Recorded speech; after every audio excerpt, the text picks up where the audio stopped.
Selamat pagi, siang, sore, ataupun malam Bapak dan Ibu sekalian. Semoga selalu dalam kondisi sehat dan berbahagia.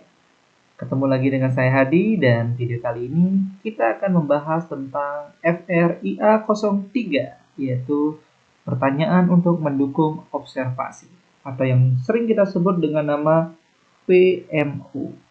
Jadi instrumen ini adalah instrumen yang menjadi satu dalam instrumen observasi langsung, yaitu berpasangan dengan checklist observasi, tugas praktek demonstrasi, dan pertanyaan untuk mendukung observasi ini. Jadi ada 3 instrumen yang dilakukan pada saat observasi langsung. Pada jenis bukti langsung pastinya. Baik Bapak Ibu sebagai asesor ketika menyusun dokumen ini atau formulir ini, Bapak Ibu jangan lupa baca panduan bagi asesor di sini Bapak Ibu ya. Nah, di sini ada informasi bahwa formulir ini dapat digunakan sebelum, pada saat, dan setelah dilakukan asesmen atau observasi. Sebelum dilakukan itu tujuannya di sini sudah muncul Bapak Ibu ya. Jadi berkaitan dengan aspek K3, pemahaman tentang SOP serta bagaimana penggunaan peralatan dan perlengkapannya.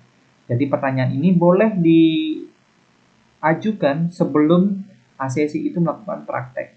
Ini kaitannya dengan aspek K3, aspek pemahaman tentang prosedur, dengan peralatan sebagainya untuk menghindari risiko yang mungkin terjadi atau memastikan ACC memang sudah siap melakukan praktek tersebut. Nah, di sini juga dikatakan Bapak Ibu ya, jadi jika ACC melakukan praktek demonstrasi, terdapat item pertanyaan pendukung ini sudah terpenuhi dalam praktek, maka tidak perlu dipertanyakan lagi Bapak Ibu. Nah, jika itu praktek duluan Bapak Ibu ya, jadi pertanyaannya belum diajukan, dipersilakan ACC atau praktek terlebih dahulu. Ternyata saat mereka praktek, beberapa poin pertanyaan sudah dilakukan. Jadi Bapak Ibu tidak perlu menanyakan pertanyaan itu lagi.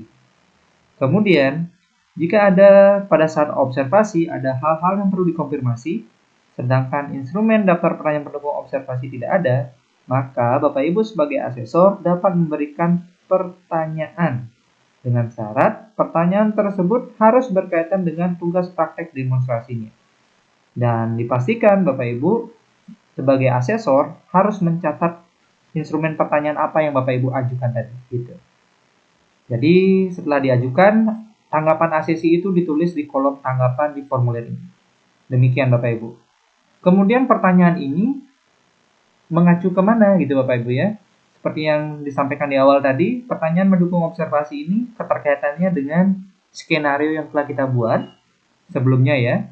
Kemudian menggali beberapa bukti di sini Bapak Ibu ya, yang berisikan terkaitan dengan dimensi kompetensi dan batasan variabel, aspek kritis yang relevan pada skenario praktek. Nah, itu dia Bapak Ibu kuncinya ya. Ada dimensi kompetensi, batasan variabel, dan aspek kritis. Demikian. Oke, nah kurang lebih seperti itu. Kita langsung penyusunannya di bawah Bapak Ibu ya. Kita kembali lagi diajak untuk meng-copy paste nama kelompok pekerjaannya, kode unit, dan judul unit yang ada di dalam kelompok pekerjaan tersebut. Dan selanjutnya Bapak Ibu tinggal menyusun pertanyaan mendukung observasi tersebut. Biasanya Bapak Ibu, ya seperti diinformasikan tadi, pertanyaan-pertanyaan yang mungkin bisa dimasukkan yaitu berkaitan dengan dimensi kompetensi, batasan variabel, dan aspek kritis dari unit ini. Jadi bentuklah jadi pertanyaan. Biasanya pada saat demonstrasi itu, pertanyaan yang bakalan sering diajukan untuk mendukung observasi adalah pertanyaan-pertanyaan yang terkait dengan contingency management skill, bagaimana problem solving atau merespon kondisi tertentu, kemudian bagaimana pertanyaan tentang transfer skill gitu ya, beradaptasi pada peralatan atau metode tertentu, kemudian juga bisa terkait dimensi kompetensi yang job role-nya, bagi prosedurnya Bapak Ibu ya, tahapan kerjanya itu bisa diajukan. Dan terlepas dari mereka pada saat praktek melakukan task skill ataupun task management skill-nya. Tentunya pertanyaan yang dibuat ini harus mengacu pada unit-unit ini Bapak Ibu.